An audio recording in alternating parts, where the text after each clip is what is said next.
And like we've been telling you from the beginning, while the disengagement is complete as far as phase 1 in Pangong is concerned, the big challenge continues to be a long festering dispute in the Depsang Plains, just 200 kilometers north of the Pangong Lake. Here is what's up for discussion in the next phase.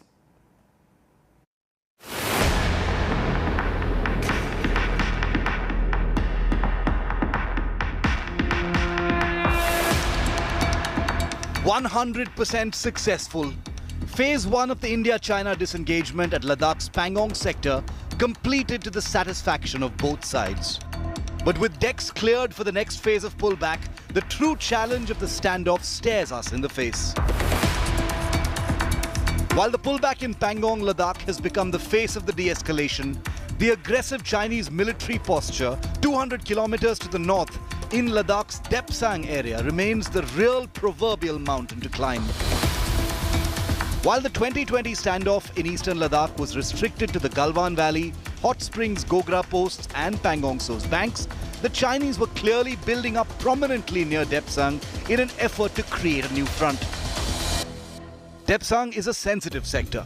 It was here back in 2013 that the Chinese army intruded several kilometers across the line of actual control into Indian-controlled territory and squatted for many weeks.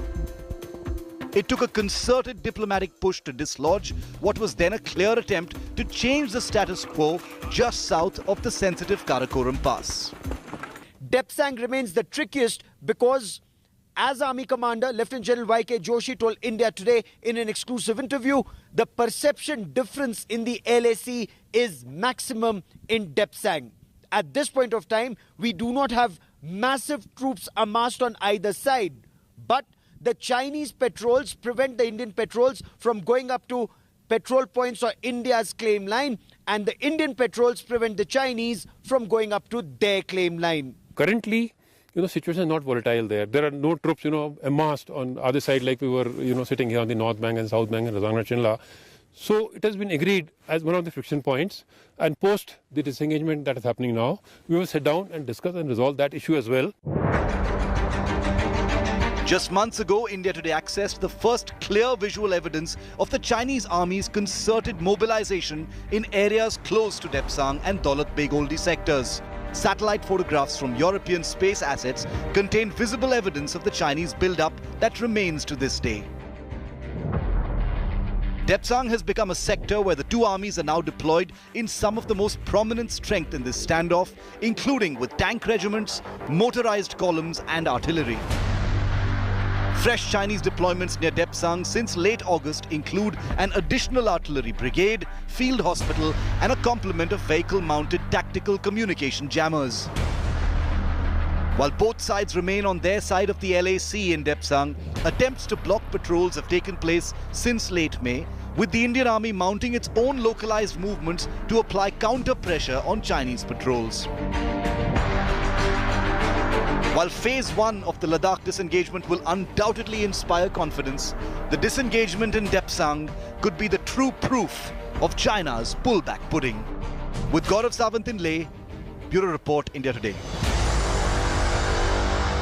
Gaurav, good news, and it is a source of satisfaction that the first phase of disengagement has happened thanks to India's decisive posture in the Pangong area. What's it looking like for the next phase? The big core commander level talks are happening tomorrow. Gogra, Hot Springs and Depsang on the table, Gaurav.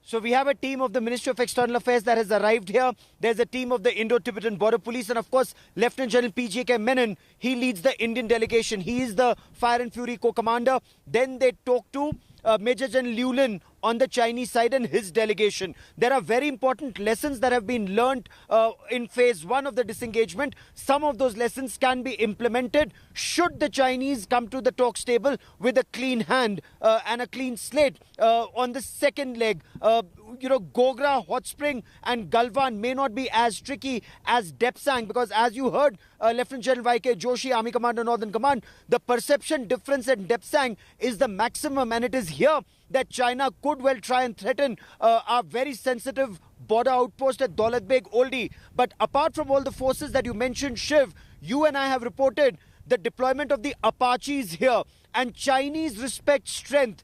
India is deployed here in good strength. We want peace, we want dialogue, but that dialogue has to be backed by adequate strength that India brings to the talks table. China only came to the talks table effectively after India did a QPQ or a quid pro quo on the south bank of Pangong So, on Rizangla Richenla with tanks, and on north bank of Pangong So simultaneously. There are a couple of other aces up India's sleeve. China knows that. India and China are talking to disengage. But Shiv, it still remains disengagement. There still isn't de-escalation and de-induction, which remain extremely tricky because they may disengage right now and then come back in the coming summer. We're going to keep a very close watch on that. 10 a.m. tomorrow is when the 10th round of Corps Commander level talks takes place.